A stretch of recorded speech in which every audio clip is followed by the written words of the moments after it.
Hello दोस्तों, आज की स्टोरी का नाम है magic book. Let's go.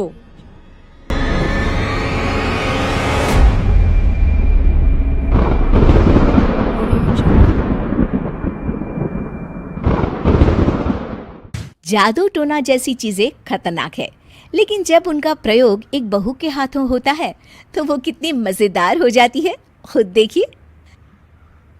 Ramgarh गांव में सुधा रहती थी।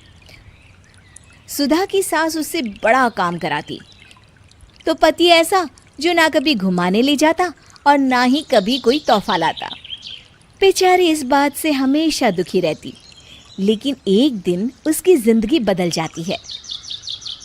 अरे सुधा, सारा दिन न जाने क्या क्या सपने देखती रहती है। जाकर कुछ बढ़िया सा खाना बना कर ले आ।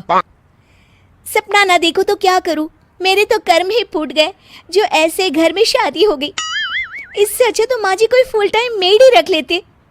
ओहो, बढ़िया ही फुल टाइम मेड रखने वाली। मेरे बेटे के लिए तो विलायत से रिश्ते आ रहे थे। वो तो तेरे पापा ने तेरी इतनी झूठी तारीफ कर दी कि हमारा तो मन ही पिघल गया। अच्छा, विदेश से रिश्ते? वाह माँ जी वाह। अरे भगवान से तो डरिए, विलायती बहू लाकर क्या गाय का गोबर लिपवाती। बहू बहू होती है, ना वो देशी होती है ना विलायती। बहू का काम सिर्फ सास की सेवा और घर का काम होता है। और सुन, तुझे मैं क्यों बताऊं कि मैं क्या करती? जाकर घर का काम कर। सुधा मन महसूस कर वहां से चली जाती है। शाम को सुधा का पति जल्दी घर आता है, जिसे देख सुधा खुश हो जाती है। जी आ गए आप? जरूर मुझे कहीं घुमाने ले जाने का प्लान होगा आपका। सब समझती हूँ मैं।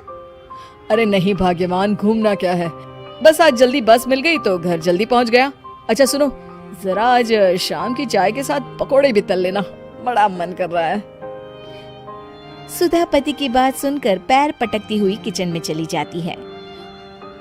वो काम करते करते खिड़की के बाहर देखती है कि तभी उसे एक चमकीली सी कॉपी दिखाई देती है।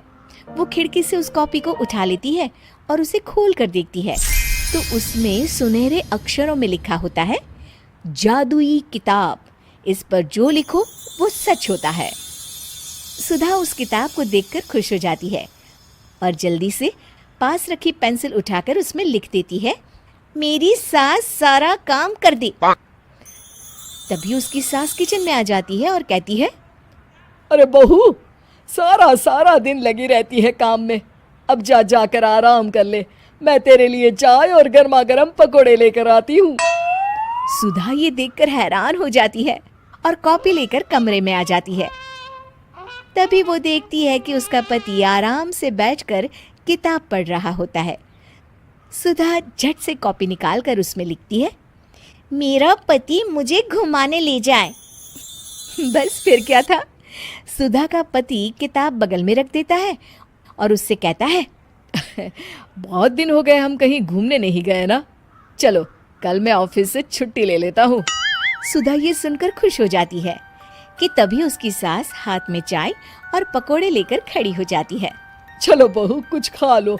अरे किस्मत वाले हैं हम जो हमें तू मिली, वरना मेरे बेटे की शादी कहीं तय ही नहीं हो रही थी। कोई लड़की इस घर में शादी नहीं करना चाहती थी। ले बहू, खा ले। अब तो सुधा की बल्ले बल्ले हो गई थी। सुधा की सास और पति बस उसके इशारों पर घूमते। एक दिन सुधा को सास का हार पसंद आ जाता है। वो सास से कहती है, माँ जी कितना खूबसूरत हार है, क्या ये हार आप मुझे दे देंगी? ओए होए, बढ़िया ही, मुझे दे देगी? अरे तेरी माँ ने दिया है ना मुझे, जो मैं तुझे दे दूं? मैं अपने एक भी गहने तुझे कभी नहीं दूंगी। तभी सुधा अपने कमरे में जाती है और कॉपी में लिख देती है, सास के सारे गहने मेरे हो जाए। अब क्या था, थोड़ी ही देर में सास एक संदूक लेकर उसके कमरे में आ जाती है। बहू ये ले। ये क्या है माँ जी? बेटा ये मेरे गहने हैं, अब मुझ बुढ़िया पर तो ये अच्छे नहीं लगते। तेरी तो उम्र है पहनने उड़ने की, ये ले गहने तू ही रख ले। तभी सुधा की नजर उस हार पर पड़ती है जो सासू माँ ने पहना है। और माँ जी ये हार जो आपके गले पर है। सास हार उतारते हुए कहती है। हाँ हाँ बहू, ये भी ले ले।